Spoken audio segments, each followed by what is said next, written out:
Hello students, मैं पवन कुमार। जैसे कि अपने इलेक्ट्रिकल के टॉपिक चल रहे हैं, प्रतिरोध किया अपन ने। आज एक नया टॉपिक शुरू करते हैं, ट्रांसफार्मर। ट्रांसफार्मर क्या होता है, किस सिद्धांत पे कार्य करता है, कितने प्रकार के होते हैं, ठीक है।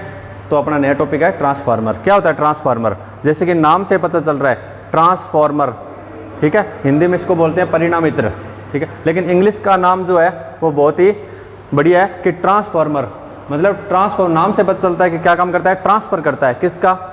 एनर्जी का। ट्रांसफार्मर, ट्रांसफर करना, ठीक है। तो ट्रांसफार्मर क्या होता है? यह एक स्टैटिक डिवाइस होती है। स्टैटिक का मतलब क्या होता है? यानी कि एक स्थैतिक युक्ति है। यह एक स्टैटिक डिवाइस है, यानी कि एक स्थैतिक युक्ति होती है, ठीक है, जो ऊर्जा को एक परिपथ से दूसरे परिपथ में स्थानांतरित करती है, ट्रांसफर करती है। अब स्टैटिक का मतलब क्या होता है? स्टैटिक का मतलब होता है कि इसमें कोई भी रोटेटिंग पार्ट नहीं होता। जैसे अपनी मोटर होती है, उसमें रोटर होता है, वो एक रोटेटिंग पार्ट होता है, रोटेट करता है, घूमता है। लेकिन ट्रांसफार्मर में कोई ऐसा पार्ट नहीं होता जो रोटेट करता हो। वो स्टैटिक युक्तियाँ होती है, सभी स्थिर होती है, ठीक है। इसलिए इसको बोलते हैं ट्रांसफार्मर एक स्टैटिक डिवाइस, एक स्थैतिक युक्ति है जो ऊर्जा को एक परिपथ से दूसरे परिपथ में ट्रांसफर करती है। अब ये ट्रांसफर किसको करती है? बिना पावर को बदले। पावर इसमें सेम रहती है। जैसे प्राइमरी वाइंडिंग, सेकेंडरी वाइंडिंग में पावर क्या रहती है? हमेशा सेम रहती है। पावर को बिना कोई पावर को चेंज किए ये क्या करती है? एनर्जी का ट्रांसफर करती है। जैसे स्टेप अप भी करती है, स्टेप डाउन भी करती है। वोल्टेज को कम हो तो ज़्यादा करनी हो तो बढ़ा भी देती है, ज़्यादा हो तो कम करना हो तो कम भी कर देती है। आगे इसके टाइप्स पढ़ेंगे अपने, step up transformer, step down transformers में ये सारी बातें क्लियर हो जाएगी, ठीक है। आगे आता है सिद्धांत। सिद्धांत यानी किस सिद्धांत पे कार्य करता है? यह अन्योन्य प्रेरण के सिद्धांत पे कार्य करता है, म्यूचुअल इंडक्टेंस।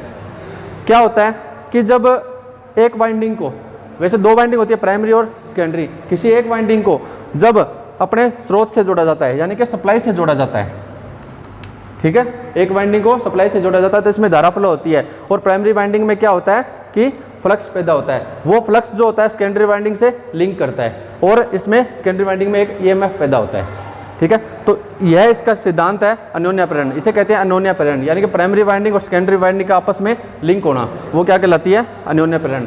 इनका ये किस तरह से मैग्नेटिकली कपल्ड होती है, इलेक्ट्रिकली कपल्ड नहीं होती है। इनका जो कनेक्शन होता है आपस में इनका वैसे लिंक नहीं होता, ये फ्लक्स के द्वारा क्या होती है? लिंक करती है, कोर के द्वारा, ठीक है। इनका माध्यम जो होता है, इन दोनों वाइंडिंग का माध्यम जो होता है, फ्लक्स जो रोटेट करता है, वो किसकी वजह से? कोर के द्वारा। आगे इसके पार्ट पढ़ेंगे, कोर क्या होती है, किसकी बनी होती है, ठीक है, प्राइमरी वाइंडिंग क्या होती है, सेकेंडरी वाइंडिंग क्या होती है। इसका सिद्धांत यही था कि जब प्राइमरी वाइंडिंग में फ्लक्स पैदा होता है तो वो सेकेंडरी वाइंडिंग में ईएमएफ पैदा होता है। तो ये होता है अन्योन्य प्रेरण का सिद्धांत। अन्योन्य प्रेरण के सिद्धांत पर ट्रांसफार्मर कार्य करता है। ये मैग्नेटिकली कपल्ड होती हैं, दोनों वाइंडिंग कैसे कपल्ड होती है? मैग्नेटिकली कपल्ड, और इलेक्ट्रिकली नहीं होती। ट्रांसफार्मर जो है वो सिर्फ और सिर्फ एसी पे कार्य करता है, अल्टरनेटिंग करंट पे ट्रांसफार्मर कार्य करता है, और डीसी पे यह कार्य नहीं करता, ठीक है। ट्रांसफार्मर की आगे संरचना करते हैं। अभी ट्रांसफार्मर में कौन कौन से पार्ट्स होते हैं?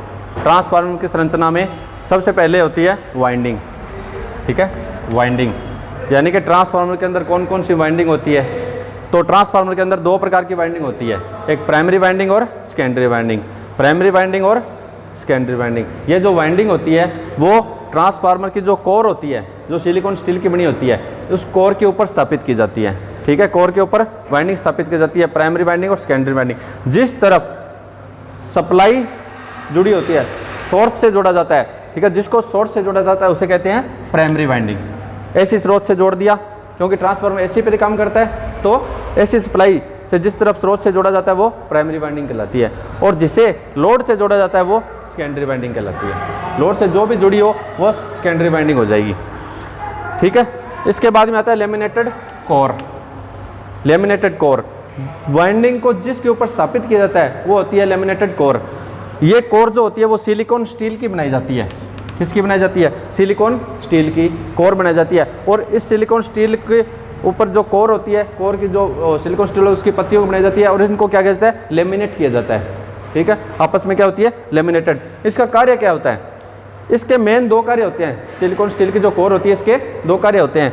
पहला कि चुंबकीय बल रेखाओं को मार्ग प्रदान करना। जो प्राइमरी से चुंबकीय बल रेखाएं बन रही है उनको सेकेंडरी तक पहुंचाने के लिए मार्ग प्रशस्त कराती है, ठीक है। मार्ग को प्रशस्त कराना है, यानी कि मार्ग प्रदान करना प्राइमरी से सेकेंडरी में चुंबकीय रेखाओं को मार्ग प्रदान करना एक कार्य होता है। दूसरा कार्य होता है अधिक से अधिक चुंबकीय रेखाओं को सेकेंडरी तक पहुंचाना। एग्जाम में बहुत बार पूछी जाती है चीज़ें कि जो सिलिकॉन स्टील की जो अपनी कोर होती है वो क्या कार्य करती है, दो कार्य करती है कि एक तो चुंबकीय बल रेखाओं को मार्ग प्रशस्त कराती है और दूसरा क्या होता है कि अधिक से अधिक चुंबकीय बल रेखाओं को प्राइमरी से सेकेंडरी तक पहुंचाने का कार्य करती है। सिलिकॉन स्टील की बनी होती है और लेमिनेटेड होती है आपस में। तीसरा आता है कंटेनर।